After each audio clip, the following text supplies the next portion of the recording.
donc ñu ngi leen di jaajëfal bu baax a baax ji donc am mbégte bu baax a baax donc di leen dalal seen 3e numéro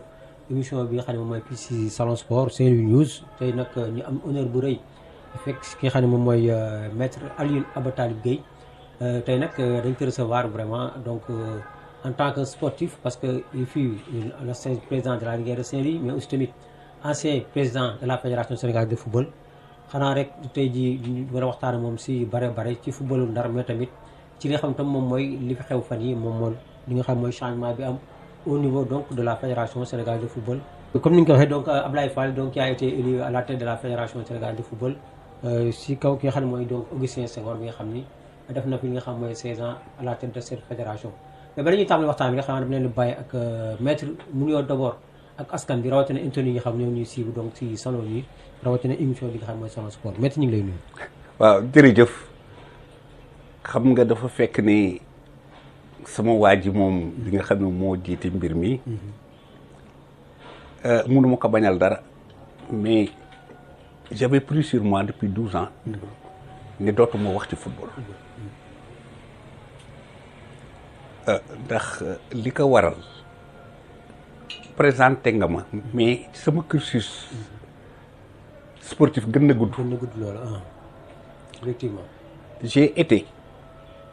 le président de Santos Football Club nawetaan moo njëkk di dem jël fii championnat national bi nu ma sa organisé Santos Football Club bu Ndartut j'ai été vice-président de la Ligue de football de Saint-Louis sous feu Yaxya Ly avant d'être président de la Ligue de football de Saint-Louis nekk président de la Linguère de Saint-Louis pendant plus de 10 ans nekk vice-président de la Fédération sénégalaise de football avec Daouda Faye maa conduire l'équipe nationale du Sénégal Tunisie 94 ma dikk booba structure d'exception la woon ñu créer fédération nommé mu président ce qui est rare quelqu'un qui n'est pas de Dakar ñu nommé la président fédération kon muy confiance boobu boo gisee ma ne bëggatuma woon wax ci football Augustin Senghor maa ngi koy féliciter pour tout ce qu'il a fait te xam na ne aussi te booba dama ko wax en toute objectivité bi muy ñëw fédération ñu laaj ma l'ancien ministre chez maître Madické Niang lan mooy sama xalaat par rapport ak profil yëpp dama ne leen pour man ci jamono boobu c'est le meilleur profil te l'histoire dégg nga semble me donner raison mais le seul problème c'est que lorsque j'ai critiqué relativement à dégg nga ci le football des jeunes absence de sponsor pour équipe yi le sort des équipes traditionnelles et tout à partir de ce moment dama ne bis boobu moom lan ma enterré vivant du football écarté ma moo tax comme que bëgguñu critique j'ai dit que je n'en parle plus et pour dire que ak cursus boobu nga xam ne kenn amu ko ci ñoom amul benn dirigeant fii bu def sa cursus c'était dégg nga la direction technique bii nga xam ne moo fi nekk nga xam ne maa ngi koy félicité waat di ko encouragé Mayacine Mar maa ko créé woon avec Peter c'est le même travail qui continue ak yeneen kon ñu xamoon ne amoon na égard boo xam ne tuuti d'autant plus que je suis actuellement le seul ancien président qui est encore en action ñëpp gaañu noonu sauf Oumar Ngalla Ndoye bi nekkoon président Wakam maa ngi koy saluer dégg naa yaram moom dafa xawoon sutante ñu ngi koy ñaanal tawfiix kon bu ñu xoolee je suis actuellement le seul président l'ancien président de fédération te bu dul woon dara waroon na am statut mais équipe nationale day football sax duñu la invité ak leneen te ñuy fàtte ne nag bu fekkee ne woon fekk ñu fi dara c'est pas ce travail bu ñu continuer ak les moyens yi ñu leen jox kon à partir de ce moment xëy na football bi du toll foofu mais ceci étant ça n'affecte en rien que sama salon damay kii di suivre di jubiler comme ñëpp di lox comme tout Sénégalais lorsque le Sénégal léegi bon yàlla def na 16 ans après que Augustin dem na. peut-être bëgg naa sax avant ñu aborder foofu tey jii wax nga ko léegi li nga def si cursus football Sénégal yëpp léegi mën naa dañ la presque dañ la entériné comme ni nga ko waxee li nga xam mooy si football bi ba sax national sax bi football doo ko yëg si loolu may laaj est-ce que tey jii gis nañu si campagne bi ñu bokkoon ñëpp de si élection yi ñëw nañ Ndar est-ce que am na si ñoo xam tey jii contacté nan la laaj la sa xalaat pour mën a am yoon bi ñu war a jël pour mën a pourquoi pas aboutir un jour à l'élection. waaw foofu mooy li ma la wax ni à part Bamba Ba le président de la Ligue de football de Saint-Louis bi ma waxoon na Ablaye Fall bu ñëwee Ndar que ce serait bon bala muy gis yenn les icônes mu seeti leen te mënul ko def te bokk ma ci waxoon samedi la waxoon je devais voyager mais ce que je note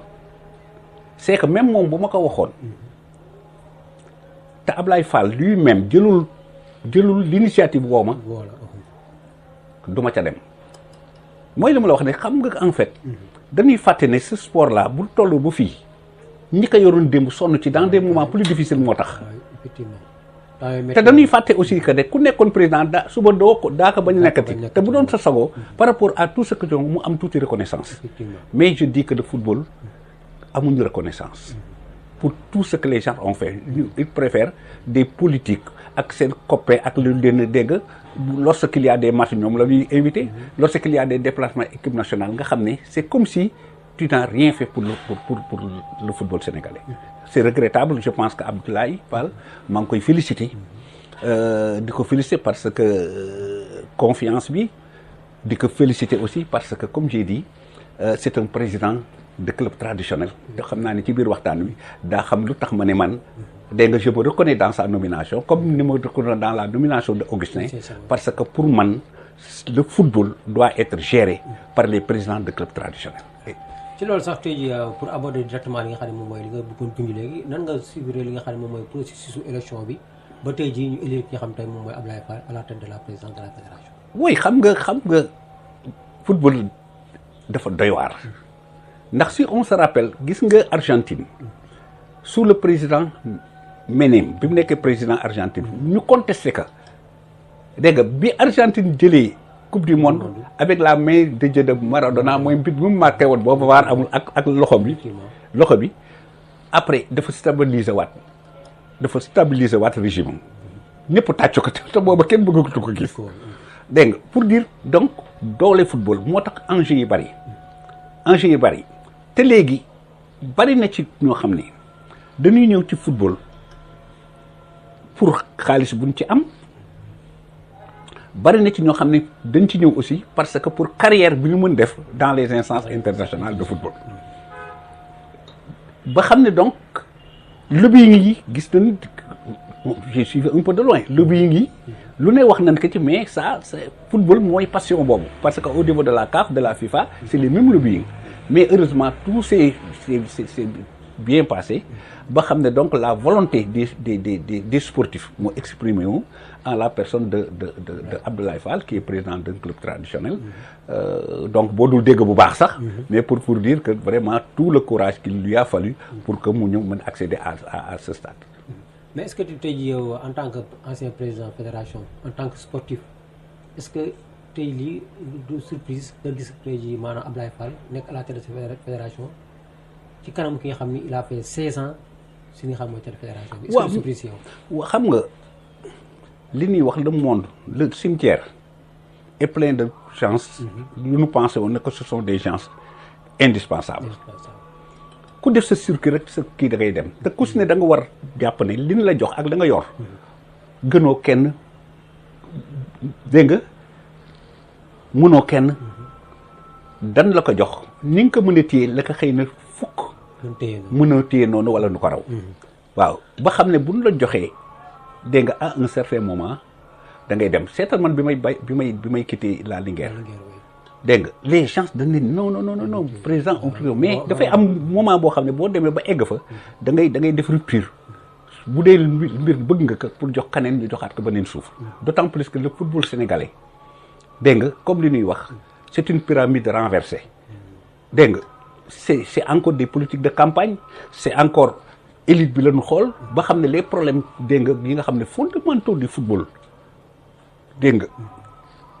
pour les clubs traditionnels les infrastructures le sponsoring ak dégg nga les retombées des campagnes des campagnes dégg nga internationales loolu yëpp mu doonoon loo xam ne football bi waroon na gën a yëg boppam que pour daa rek des dirigeants yoo xam ne yeesaa ñu jël ci loo xam ne joueur bi ci boppam jël ko dégg nga ba xam ne ab mooy li ma la wax ne c'est un tout et je pense Ablaye Fall moi je ne cherche rien j'ai été wax naa la cursus bu nit ñi di def ci dirigeant def naa ko dégg nga mais j'aimerais bien dégg nga qu'on discute mais j'aimerais bien tamit comme j'ai dit mu bañ tromper d'objectif parce que le problème dégg nga ce n'est pas uniquement l'équipe nationale dégg nga nekkul vitrine du football sénégalais parce que en fait qu'est-ce qui se passe suñu club tradition suñu club yi kenn du ci dem jàll premier tour au niveau africain mais kooku war nañ ko def jàngat depuis toujours au moment où équipe nationale mais boo xoolee équipe nationale bi les 3/4 ñi nga xam ne ñoo koy composé ñenn ñi juddoowuñ fi yaroowuñ fi jàngewuñ fi football da nga ciy gis ñoo xam ne allemand la ñuy làkk ñii français ñenn ñi dégguñu benn langue boo xam ne mi ngi fi ba xam ne fibre boobu ma ngoog léegi nangu nan di ñëw parce que l'équipe est devenue attrayante mais avant dañ daan bañ kon nga xool ne bokk résultat bi d'accord fédération am na ci mérite toujours parce que ak ministère mais bu ñu xoolee ba xool dégg nga problème la parce que on ne s'occupe que de fondamentalement de l'équipe nationale waaw parce que mooy li ma la wax ndax club yi ndax fii ñaari club bi fi am les clubs traditionnels ñoo ëpp ak ce que j'appelle les centres de formation man lorsque j'étais président de fédération ñoom ñu commencé juddu ne pour me affilier leen j'avais dit que écoute moi je n'affilie lu dul en qualité de centre mais benn centre doo bokk compétition parce que en fait sinon vous allez tuer les clubs effectivement dégg nga fii li muy wax l'exception sénégalaise Sénégal rek ngay gis centre de formation di compétir demal France demal partout amul fenn te kooku nag au détriment des clubs traditionnels ndax xam nga xale bi bu amee yaakaar ak waajuram am yaakaar nekkat ñun kat kii mën na tekki mais ci centre bi la koy yóbbu te centre bi le problème moo di yi ci ëpp dafa am ay équipes yoo xam ne ñoo nekk derrière wala ay nit ñoo xam ne ñoo nekk derrière ñoo xam ne ne nga fa dañu investir pour gagner de l'argent ñooñu pour gagner de l'argent te boo xoolee amuñu 4 wala 5 supporters que ces centres là te football bu ñuy wax engouement boo nee Linguère de Saint-Louis ne Saint-Louis Jaraaf de Dakar Jeanne d'Arc ak yooyu mais xoolal ànd Jeanne d'Arc dégg nga dafa dem jël jóg yëpp dem nan day dem à un certain moment dégg nga non seulement ñoom ñooy jël ñee li fa jógee seen parents yi bu ñu bëggee ñu dem ci centre bi dégg nga club traditionnel ba bañ mu nekk problème da ngay mujj dem te boo paree la nga cay am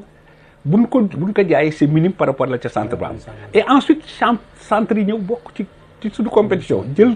bu ñu jëlee coupe du Sénégal jël championnat xaalis boobu récompense bi ñu jël ko boole mangoog seen problème ñoo am ay terrain yooyu yëpp donc il faut que dégg les gens ñu mën arrêté wu dégg nga pour réfléchir parce que bu ñuy wax manque d'infrastructure yi waxuñu pour le centre yi on parle surtout pour les équipes traditionnelles yi nga xam ne l'État ak les collectivités locales ñu waroon leen gën a jàppale mais aussi fédération bi def une politique qui leur permette de développer et en quoi faisant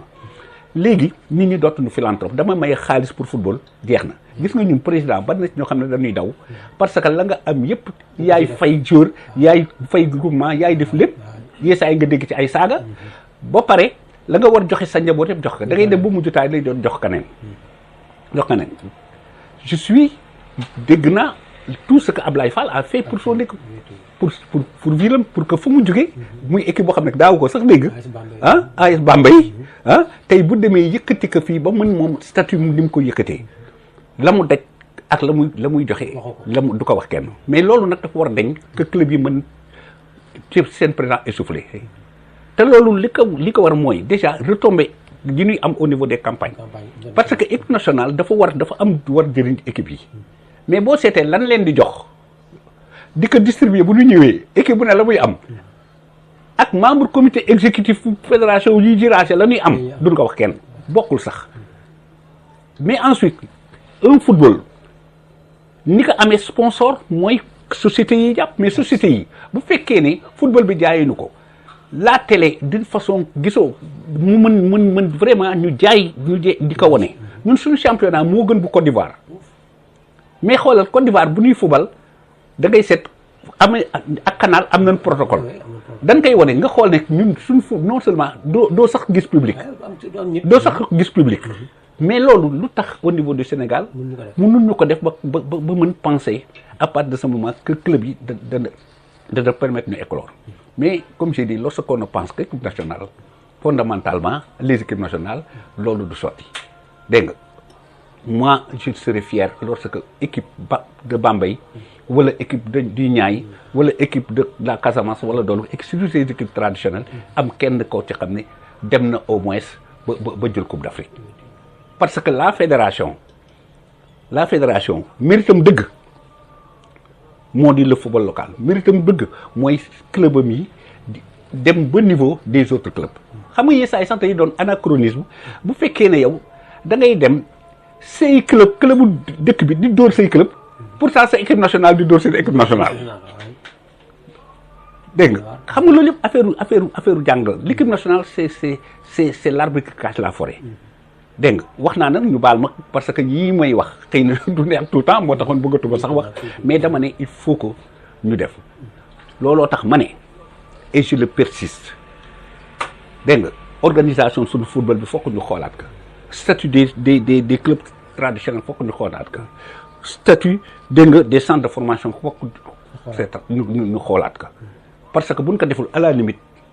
les clubs traditionnels vont disparaître wala jouer des rôles amateurs la di dem rien du tout au delà football munoo ma ne damay nekk club amateur sama meilleur joueur nekk club amateur benn centre buy jouer premier moo koy jël à partir de ce mois jël ko quelque temps jaay ko parce que ñoom seen kii c'est après tout avant tout c'est de gagner de l'argent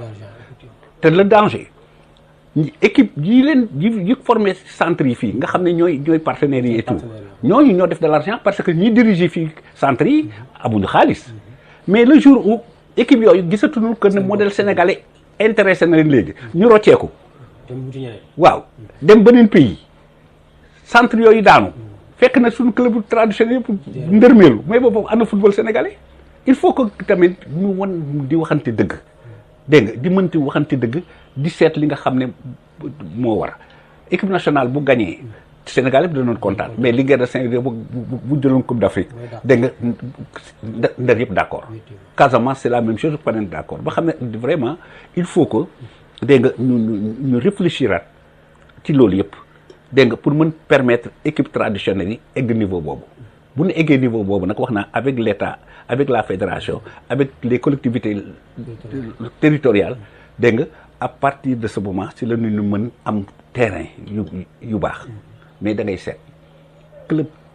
damay joxe cas bi ma gën xam muy club la Linguère de Saint-Louis léegi la Linguère de Saint-Louis Kébémer lay loué la première capitale du Sénégal mais kooku c'est une honte pas du Sénégal mais d'abord c'est une honte à ñun waa Ndar parce que bi ñu amee stade bii nga xam ne stade mythique la muy Babacar Seye ex-Viltor dégg nga ñu ne dañ koy jël def ko centre commercial doy la wuñu sax stade gisaguñu waat leneen c'est des seeni ñun xam nga man boobu weesu naa ko mais dañ nekk si sama vécu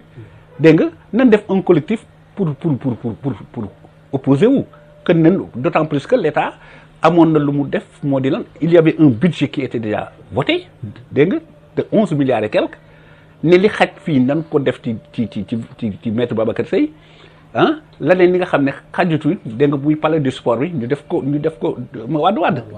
ba voté budget bi génne nañ budget bi fi ñu ko voté woon yëpp xaalis boobu sax day anamu mais ñu ne non dañ koy def centre commercial et c'est des Saint-Louisiens yoo xam ne yeesaa yi yu nekk ci biir football bi lanu teeloon former leen ñoom beneen collectif ñuy xeex ak ñun mais ana mu tey ana terrain ban leen waxoon ca xaare ana terrain ba léegi dematuñu dikkatuñu amuñu fi sax léegi lu dul Linguère laa Linguère de seen dem di coy di Kébémer wax naa du honte fédération du honte état bi c'est la honte des Saint-Louisiens ñun ñii nga xam ne unité minimum mënuñu ko am pour défendre les intérêts de Saint-Louis et c'est regrettable. waaw ci loolu defe naa si anticiper si donc si infrastructure yi tey si loolu dañuy jël xaalis fédération bi nan la war ndax tey mën def tey jii problème infrastructure yi nga xam ne moom moo fi am ni tey jii mën fi bu dañu tamit mais mu am loo xam ne peut-être lu tànn la. waaw xam nga le problème des infrastructures au niveau de Saint-Louis c'est le problème des Saint-Louisiens parce que ñun ñoo indi problème bi parce que ñun wax na la dans la division ñu xëcc ñenn ñi utiliser leen contre ñu wax ne écoute nañ ko def centre d'affaires et ensuite dem wuti xaar yàlla stade amuñu ko donc il faut que les Saint-Louisiens li njëkk mooy non seulement ñu delloo ci stade bi statut parce que le stade était un stade départemental avant c'est régional départemental dégg nga mais bari na lu ñi defoon pour que mu nekk benn stade communal c'était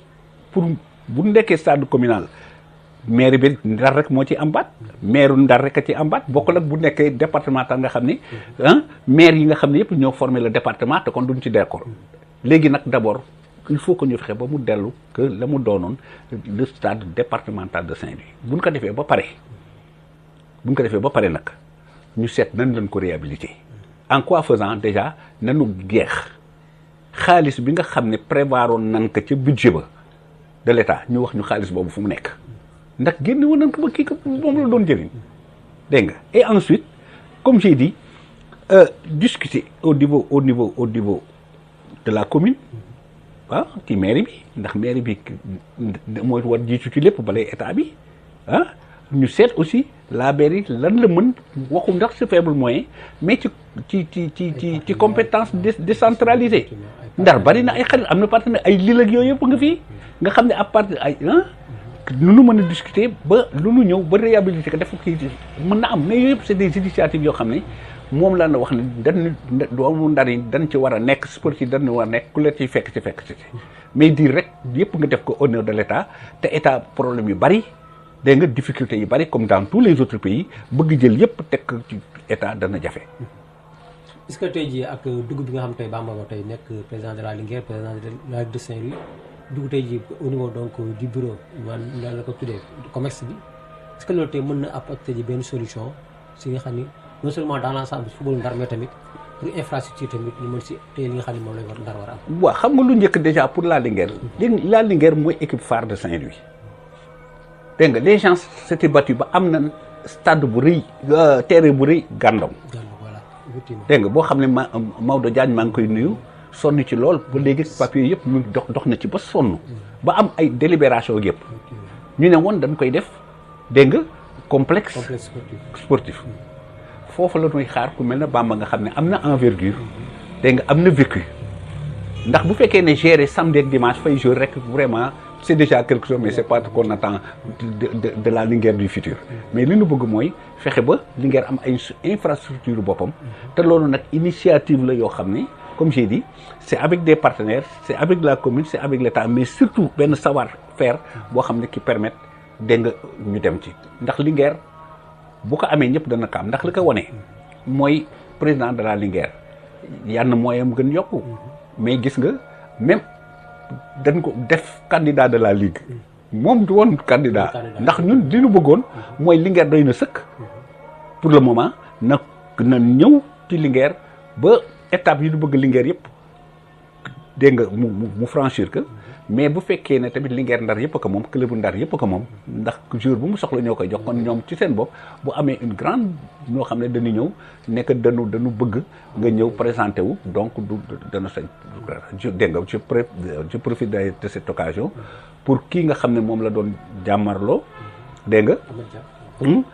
Ahmed Dia pour tout ce qu'il a fait ndax il a été derrière dégg nga docteur Dia que je salue sama frère sama lépp nga xam je le salue au passage nga xam ne dans la loyauté ak li nga ak compétence ndax daawul toog il a fait un travail remarquable mais comme j'ai dit yàllaay dogal dégg nga il n'a pas démérité pour tout ce qu'il a fait mais comme j'ai dit waaw dama jël sa fédération bi gis nañ benn fait boo xam ne am na ci moom mooy si élection yi surtout bi ñu demee deuxième tour on a vu un candidat bi nga xam ni dafa doon deuxième tour Ablaye Fall muy à la personne de Madi Touré dafa bourré donc daal di génne yoo xam ne dafa gis ay problème de corruption est-ce que mën nga dellu si ban xalaat nga am na ci feew la waaw mais xam nga ak passion bi ak contestation yi moom faw mu am mais dama ciy maanu parce que gisuma ay éléments de preuve yoo xam ne palpable yu ma xam ne mën naa ci apprécier yoolu te ma yaakaar aussi que état moo supervisé c'est l'état parce que bu ñu fàtte ne comme le sport est une compétence transférée état bi moom dégg nga état bi moo ko yor état bi ko yor de daf koy transférer rek compétence am à des fédérations mais nag dafay taxaw di xool parce que xam na ne wax naa leen force sport rawatina football état bi di ko foyee kon dénoncé nan mais ce que je constate daal mooy gisuma au niveau de l'état ak ni ko organisé ak ni supervisé daal dégg nga ñu jël acte ci loolu moo tax ma ne am naak amul je ne sais pas mais ce qui est sûr moo di daal continuer nan élection yi ci base boobu beneen bi moo di gis nga nan waxante dëkk même si c'est regrettable au niveau de la FIFA au niveau de la CAF bis bu ngeen dégg bu élection di ñëw ñu ne am na ay ñoo xam ne c'est des espèces sonnantes et trébuchantes xaalis bu ñu leen jox moo joxe seen vote te loolu tamit bu dul joxe xaalis daa gis sax ay candidats yoo xam ne seen état ci boppam mooy intervenir auprès d'un état pour que fédération boobu mën ko woteel xam nga donc l'influence du vote dafa mas am fépp waaw dégg nga nañ ko jël rek d'une façon sportive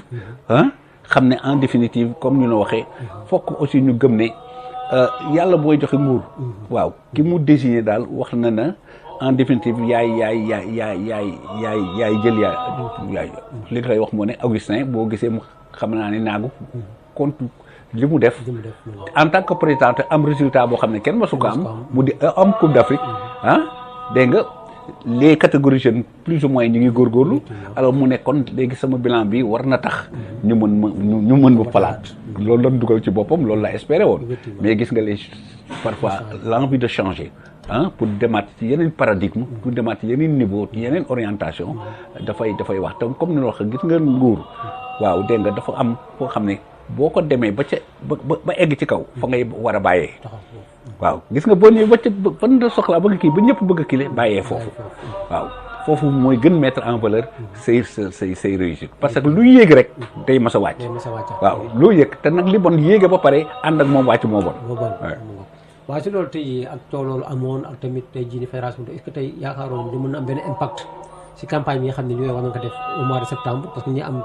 échange yu am solo mooy naata coupe du monde est-ce que tey yaakaar nga ne mën nañu amaat manko mu amoon en 2022 sous la houlette de Augustin Senghor ba gagné trophée yëpp est-ce que mën nañu am manko boobu tey jii ba mën ànd ak pourquoi pas les Lions pour ñu mën aborder donc de façon très sereine li nga xam ne mooy campagne yi njëkk. waaw mais xam nga wax nañu manko slogan la woon. mais ñi nga xam ne woon qui était en face de Augustin était toujours dans leur position. waaw ndax mbir ñii dañ lay bëgg ñii bañ ñii d'accord yow ñu bañ d'accord yow mais nag boo jàppee ne au-delà des personnes que muy Ablaye Fall que muy Augustin que muy Madi Touré tout cela seen personne est moins importante que le football sénégalais ak le Sénégal nit ñi Augustin la ñu bëgg du Ablaye Fall la ñu bëgg du Madi Sénégal la ñu bëgg footballu Sénégal la ñu bëgg équipe nationale Sénégal ba kooku ku fi mënti nekk boo doxalee bu équipe bi doxee ñu tàccu la bu doxul mu bon léegi nag élection bi ndax dana laisser des séquelles ay wax la rek parce que nag lan la fii état moo fi nekk état bi du ko bàyyi ndax avant fédération yi di am dara sax mais fédération moo daan joxe lépp te ba léegi bari na loo xam ne bu fédération amul fédération xëy na dana participer léegi mais état bi bàyyiwul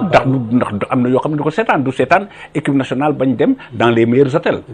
du seetaan dégg nga condition de voyage yi mais yooyu yëpp daf koy assurer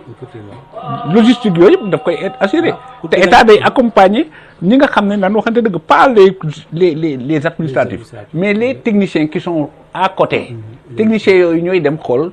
dégg nga en définitive est-ce que condition hébergement yi ndax baax na ak yooyu yëpp ñooñu ñooy tamit fixé pour la préparation des équipes ak yooyu ba xam ne donc quel est le rôle des administratifs bu ñu xoolee administratifs yi dégg nga c'est avec l'État ànd ba conditions yëpp de performance mën remplir te c'est pas parce que Augustin dem na que loolu dootul am parce que c'est pas Augustin qui mettait son argent hein ceux qui étaient là ces techniciens sont encore là et si on leur fait confiance wala bu ñu indee ñeneen tamit ce qui est sûr c'est que dafa am professionnalisme lu mu laaj ay critères yu mu laaj ah kooku c'est pas une personne moo ko remplir c'est tout un état c'est tout un système c'est tout un des mécanismes kon à partir de ce moment je ne vois pas ci lan la war a mën a impacter ndax nag comme j'ai dit bari na ñu fi jaar teewul progrès yi di ñëw dégg nga ñi ci ëpp dee na et c'est la vie. waaw dafa naa sax xam naa léegi ñu egg si cappaandaw émission bi mais bari ñu jeex tey jii ni nga gis tey jii maanaam avenir wala boog lan ngay xaar si c'est la nouvelle équipe dirigeante actuellement fédération bi duñ nga ko sànq sax lan ngay xaar vraiment si ñoom avec à leur tête bi nga xam ne Ablaye Fall. waaw sànq ramassé naa ko parce que en fait li ñu bëgg mooy équipe nationale maintenir son statut ak équipe nationale yëpp yu kii gën relevé mais man et je pense que dégg nga avant may dee danaa ko gis le premier club sénégalais bu jël coupe d'Afrique et c'est là l'enjeu mooy capacité managériale bu gën ëpp ci football parce que en fait une fédération mission yi ñu ko jox état bi gérer et développer mooy la ñaari notion yooyu da ngay gérer mais aussi développer te développement boobu nag dafa am aspect yu bare yu mu yonga te loolu boo développer xam nga booy développer da ngay kilee ci lu ndaw jëm ci lu mag waaw kon nag nañu xool le football local xool ces équipes traditionnelles xool dégg nga loolu yëpp pour xool ba xam en définitive nan lañ mën organiser dégg nga ba mu mën am émergence ah dégg nga ay équipes yoo xam ne qui vont battre les autres équipes parce que ñoom dañ ko escompté woon rek xam nga kon ne xëy na les clubs les centres mais les centres n'ont pas fait encore di dem Coupe d'Afrique n'ont pas fait encore mieux ah te actuellement boo xoolee dégg nga équipe traditionnelle te maa ngi leen di féliciter encore le Jaraaf ah nga xam ne toutes les équipes traditionnelles se reconnaissent ci succès moo jëlaat championnat bi ah et c'est ça jàngat boobu donc ça veut dire que club traditionnel te ba ko Jaraaf gagné ñaata nit a kontaan tey bu fekkee ne centre moo ay milliers de personnes ñooy kontaan même ñoo xam ne duñu waa Jaraaf man parce que dañ ciy seen fierté en tant que club traditionnel mais tey benn centre bu jëlee championnat ban impact du point de vue population bi la am ñaata supporters la am xanaa joueurs yi dirigeants yi ak famille joueurs yi et c'est ça le problème dégg nga hors football bu ñu koy wax dégg nga popularité am aspect social am ah nga xam ne day développé waaw Pikine buy dajeeg Guédiawaye gis nga day fees dell parce que li ci yëg Pikine ak Guédiawaye mais nan waxante dëgg tey génération foot ah ak beneen centre bu ñuy dajee ah xoolal tribune bi xam nga loolu yëpp nag fokk ñu am courage jàngat ka moo tax ma la wax et je le redis et je le regrette dégg nga pour ñi ko dul partager moi je préfère gis à la tête de la fédération un président de club traditionnel boo xamoo xam ne ses difficultés ak yooyu qui va essayer moom tamit de réfléchir à travers son club à travers ko nanu mën fexe ba club yooyu mën organiser bu baax ba xam ne léegi seen meilleurs joueurs ñoom daan mën gérer seen carrière bopp ah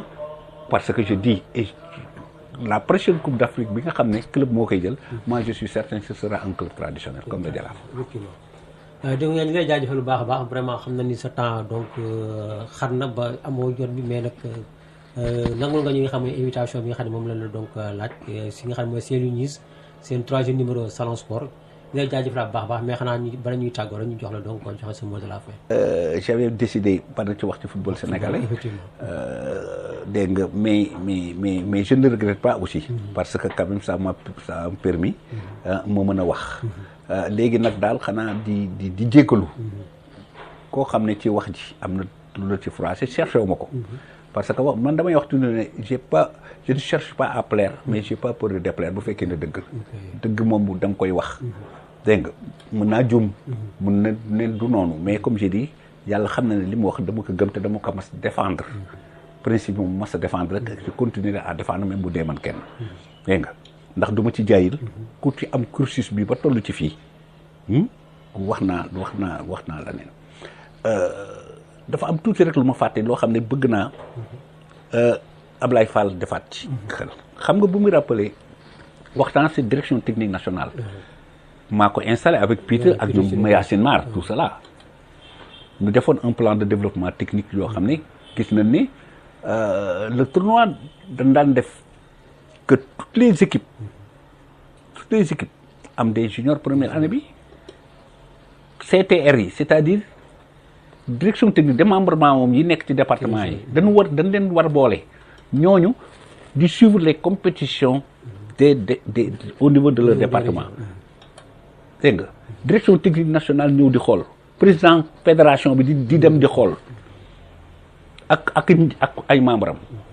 dégg nga di dem sur le terrain di xool bu ñu paree mu am des sélections départementales yoo xam ne dégg nga gis nañ ko man la première année je l'avais fait région yëpp daje fii Saint-Louis bu ñu xoolee ne si la ñoom Henri Camara ak ñoom ñu bari feeñ dégg nga waaw ñoom Pape Bouba si la feeñ groupe boobu moo demoon Kaduna ñu gaaw Nigéria ñu gagné ñu 2-0 dégg nga gaa ñu ne 2-1 gaa ñu ne une équipe voilà ñu ne une équipe aînée xam nga kon mu wone ne année ba ca topp ñu defoon junior defaat la même chose dégg nga ak cadets yi joué Fatick pour les juniors dégg nga Tamba pour les cadets nga xam ne c'est des sélections régionales ba xam ne équipe nationale yu ndaw yi doo leen jël à partir de diw joueur bu baax la diw mais c'est à partir de compétition régulière nga xam ne chaque année en fin de saison toutes les régions dañ doon daje ci benn région les équipes cadettes des régions nga xam ne tout de suite ngaa ñi danañ mën déceler la bonne graine dégg nga jël leen nag mu former le centre fédéral ces jeunes là di leen suivre parce que on perd beaucoup de jeunes yoo xam ne qui ont été après dans des équipes de jeunes mais yoo xam ne après xamuloo fu nu nekk waaw et on se contente encore d'aller à travers le monde di naan ay sénégalais yoo xam ne kii kat déggoon nañ maamaatam sénégalais la kon nañ ko jëli et cetera donc il faut que ñu am le courage dégg nga waaw yee saa yi